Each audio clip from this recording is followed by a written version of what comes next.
தெசலோனிக்கருக்கு எழுதிய முதல் திருமுகம் அதிகாரம் 2. சகோதர சகோதரிகளே, நாங்கள் உங்களிடம் வந்த நோக்கம் வீணாகவில்லை என்பது உங்களுக்கே தெரியும். உங்களிடம் வரும் முன்பே பிலிப்பு நகரில் நாங்கள் துன்புற்றோம், இழிவாக நடத்தப்பட்டோம் என்பது உங்களுக்கு தெரியும். இருப்பினும் பெரும் எதிர்ப்புகளுக்கிடையில் கடவுளுடைய நற்செய்தியை உங்களுக்கு அறிவிக்க நாம் கடவுளிடமிருந்து துணிவு பெற்றோம். எங்கள் அறிவுரைகள் தவற்றையோ கெட்ட நடத்தையோ வஞ்சகத்தையோ அடிப்படையாக கொண்டவை அல்ல. நாங்கள் தகுதி உடையவர்களென கருதி நற்செய்தியை கடவுளே எங்களிடம் ஒப்படைத்தார். அதற்கேற்ப நாங்கள் பேசுகிறோம். மனிதர்களுக்கு அல்ல, எங்கள் இதயங்களை சோதித்தறியும் கடவுளுக்கே உகந்தவர்களாய் இருக்க பார்க்கிறோம். நாங்கள் என்றும் போலியாக உங்களை புகழ்ந்ததே இல்லை, இது உங்களுக்கு தெரிந்ததே. போதனை என்னும் போர்வையில் நாங்கள் பொருள் பறிக்க பார்க்கவில்லை, இதற்கு கடவுளே சாட்சி. கிறிஸ்துவின் திருத்தூதர்கள் என்னும் முறையில் நாங்கள் உங்களிடம் மிகுதியாக எதிர்பார்த்திருக்க முடியும். ஆனால் மனிதர் தரும் பெருமையை உங்களிடமிருந்தோ மற்றவர்களிடமிருந்தோ நாங்கள் தேடவில்லை. மாறாக நாங்கள் உங்களிடையே இருந்த பொழுது தாய் தன் குழந்தைகளை பேணி வளர்ப்பது போல் கனிவுடன் நடந்து கொண்டோம்.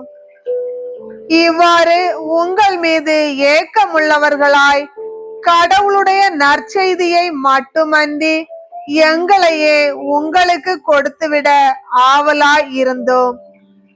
ஏனெனில் நீங்கள் எங்கள் அன்புக்குரியவர்கள் ஆகிவிட்டீர்கள். அன்பர்களே, நாங்கள் எவ்வாறு பாடுபட்டு உழைத்தோம் என்பதை நினைத்து பாருங்கள். உங்களுள் எவருக்கும் சுமையாய் இராதபடி எங்கள் பிழைப்புக்காக ராப்பகலாய் வேலை செய்து கொண்டே கடவுளுடைய நற்செய்தியை உங்களுக்கு பறைசாற்றினோம். நம்பிக்கை கொண்டுள்ள உங்கள் முன்பாக நாங்கள் மிகவும் தூய்மையோடும் நேர்மையோடும் குற்றமின்றியும் ஒழுகினோம் என்பதற்கு நீங்களும் சாட்சி, கடவுளும் சாட்சி. ஒரு தந்தை தம் பிள்ளைகளை நடத்துவது போல உங்களை நடத்தினோம்.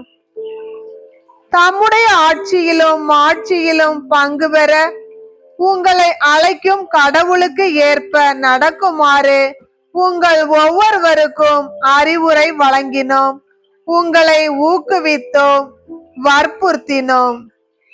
இவையெல்லாம் உங்களுக்கு தெரிந்தவையே. கடவுளின் வார்த்தையை நீங்கள் எங்களிடமிருந்து கேட்டபோது அதை மனித வார்த்தையாக அல்ல, கடவுளின் வார்த்தையாகவே ஏற்றுக்கொண்டீர்கள்.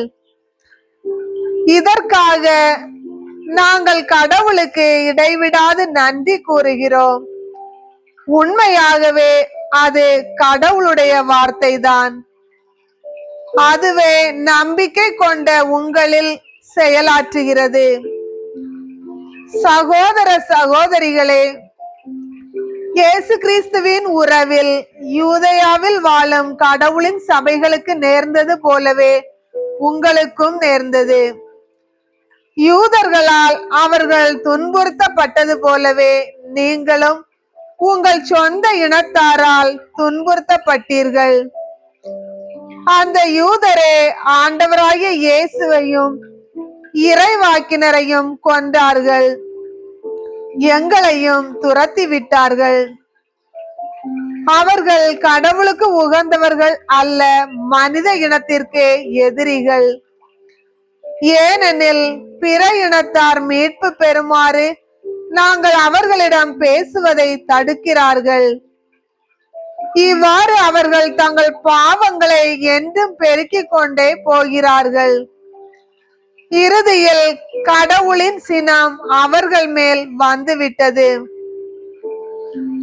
அன்பர்களே, நாங்கள் உள்ளத்தால் அல்ல, உடலால் மட்டுமே உங்களை விட்டு சிறிது காலம் பிரிந்து தவித்தோம். உங்கள் முகத்தை காண பேராவலோடு ஏங்கி இருந்தோம். ஆகையால் நாங்கள் உங்களிடம் வர விரும்பினோம். அதிலும் பவுலாகிய நான் ஒரு முறை அல்ல, இருமுறை உங்களிடம் வர திட்டமிட்டேன். ஆனால் சாத்தான் எங்களை தடுத்து விட்டான். நம் ஆண்டவர் இயேசுவின் வருகையின் போது அவர் முன் உங்களைத்தானே நாங்கள் எதிர்நோக்கி இருக்க போகிறோம். நீங்கள் தானே எங்களுக்கு மகிழ்ச்சியும் பெருமையோடு சூட போகும் வெற்றி வாகையுமாய் இருக்க போகிறீர்கள். உங்களை தவிர வேறு யார் இருக்க முடியும்? ஆம், உங்களால் தான் எங்களுக்கு பெருமையும் மகிழ்ச்சியும் கிடைக்கும்.